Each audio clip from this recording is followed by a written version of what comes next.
It started like any other day, or so I thought. I was on my way back from an important conference, my mind focused on the investment meetings I had just wrapped up.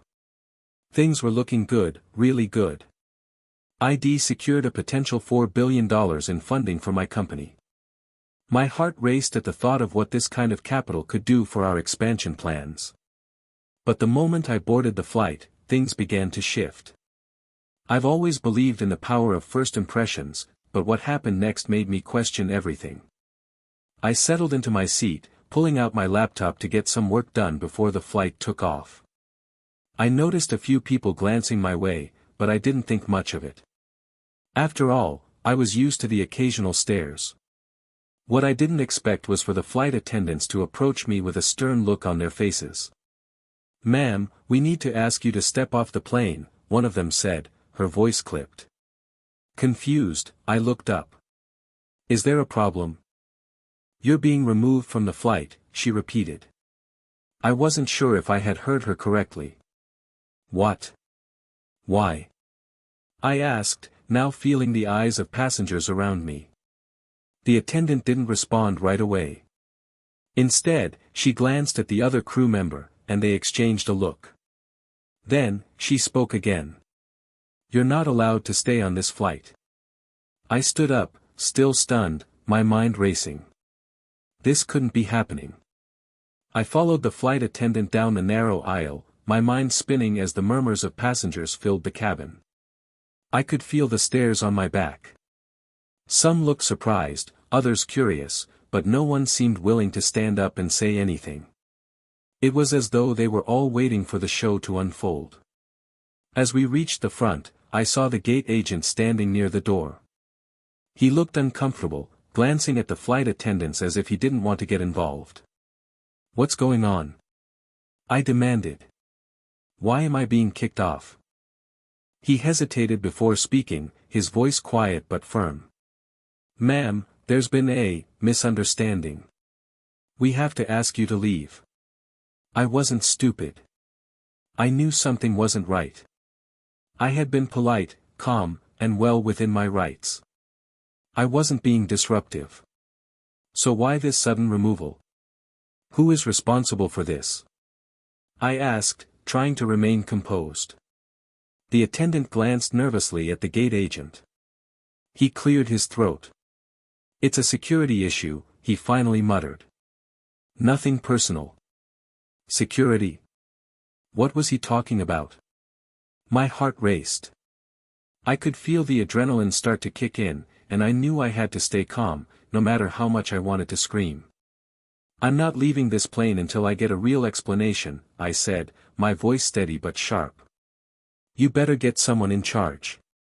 The gate agent glanced down the aisle nervously, then gestured to a man who had just boarded. He was wearing a suit, but his posture made him look like he was in charge. He walked toward me, his eyes briefly scanning the room before landing on me. "I'm going to have to ask you to step off," he said, his tone cold and professional. I stood there, staring at this new man in the suit, trying to make sense of what was happening. There had to be some mistake. My thoughts raced as I calculated my options. But one thing was certain, I wasn't going down without a fight. "Who are you?" I demanded, crossing my arms. "What's going on here? Why am I being removed from my seat?" The man didn't flinch. He was calm, almost unnervingly so. "I'm the head of security for this flight," he said, his eyes briefly flicking to the flight attendants. "And I'm afraid there are concerns about your presence on board." Concerns? My mind whirled as I tried to piece together what he meant. Was this some sort of profiling? But no, I wouldn't let myself go there just yet. There had to be a logical explanation. I raised an eyebrow. Concerns? What kind of concerns?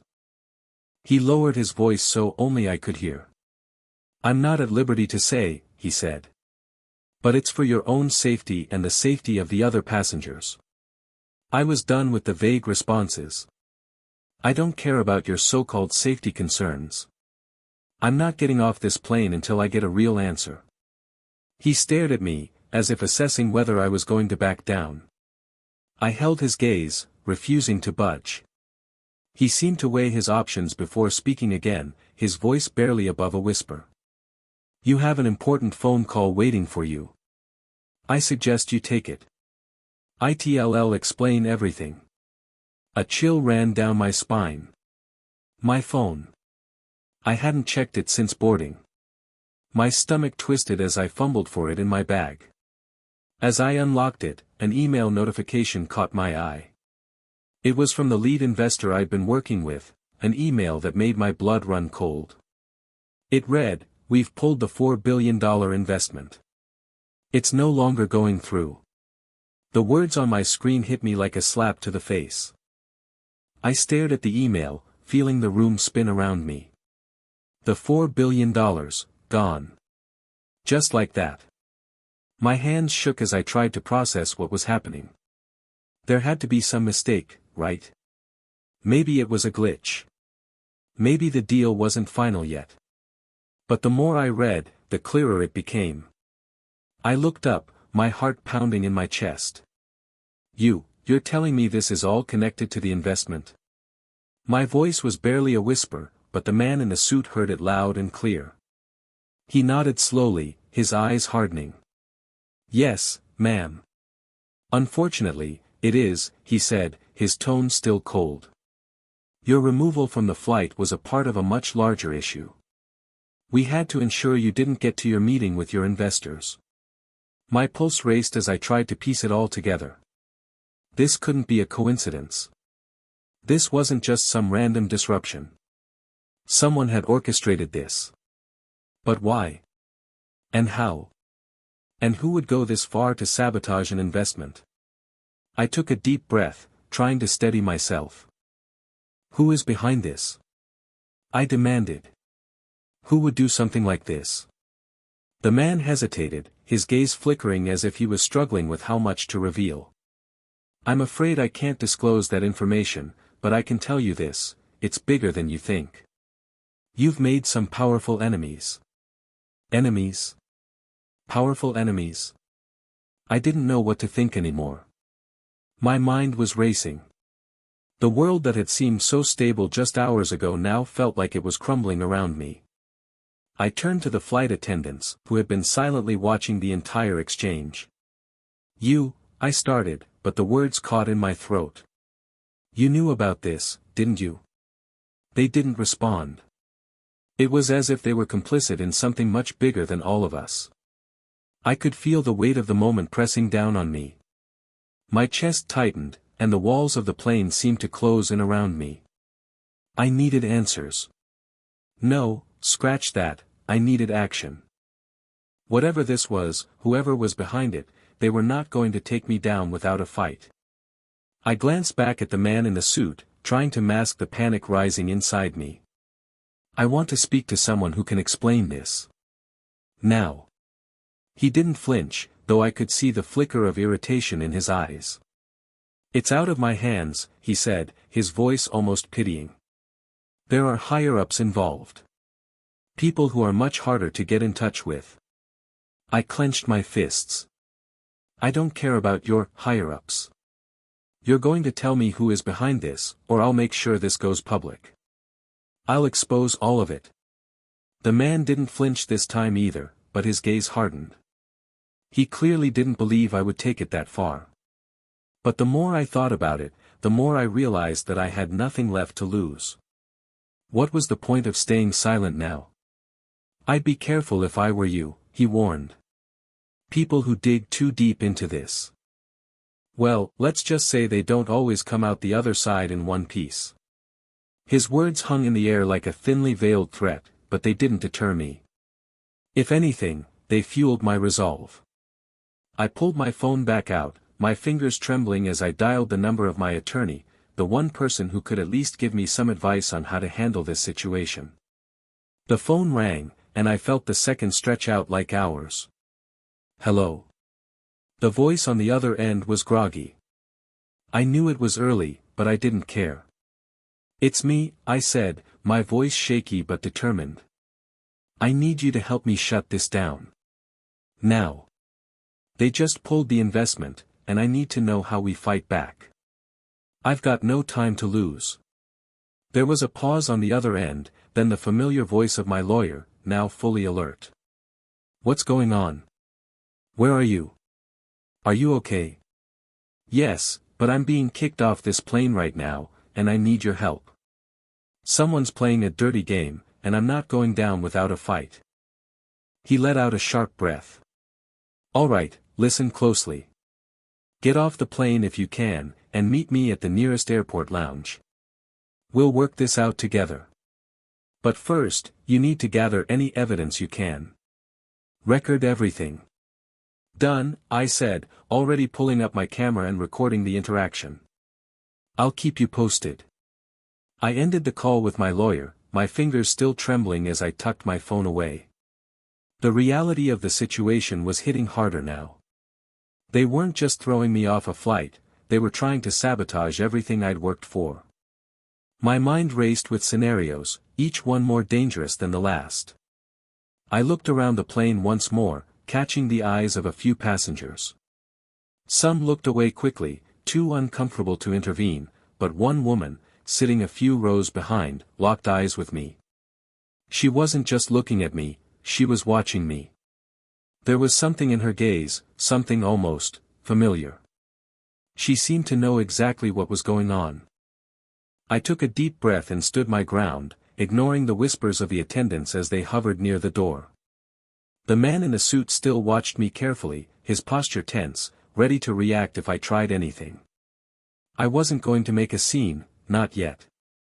I needed to get off this plane, but I also needed to stay in control. There had to be a way to turn the tables, and I had to be strategic about it. Then, as if the universe was finally on my side, I spotted a flight attendant walking down the aisle, looking distracted by something in her hands. This was my chance. Without warning, I moved quickly, ducking past the attendants and slipping toward the emergency exit. The man in the suit barely had time to react as I pushed open the door to the boarding ramp. I wasn't running, but I wasn't waiting for permission either. I was out of the plane. As soon as I stepped into the bright sunlight, I could hear the voices behind me. The flight crew was scrambling, but I was already making my way toward the terminal. I had no intention of letting them get away with this, and I wasn't about to let anyone else interfere with my future. My phone buzzed again in my pocket, my lawyer, no doubt. I didn't even bother to answer.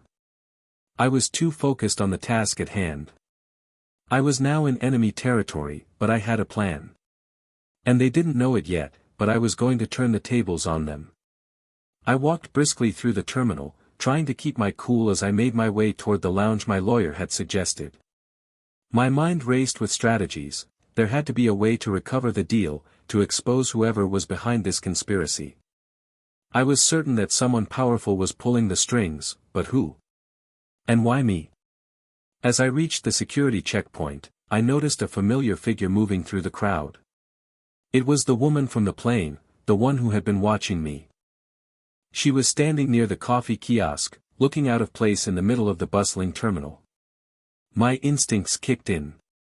I didn't have time for distractions, but something about her presence felt important.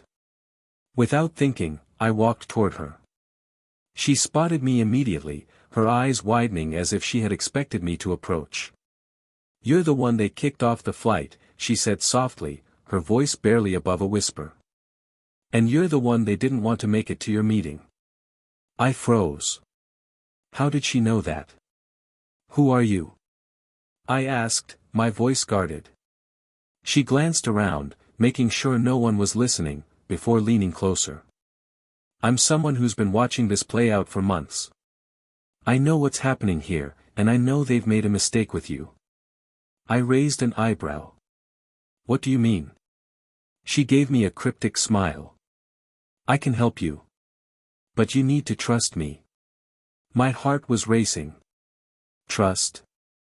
In a world where betrayal seemed like the rule, not the exception, I couldn't afford to trust anyone unless I was certain.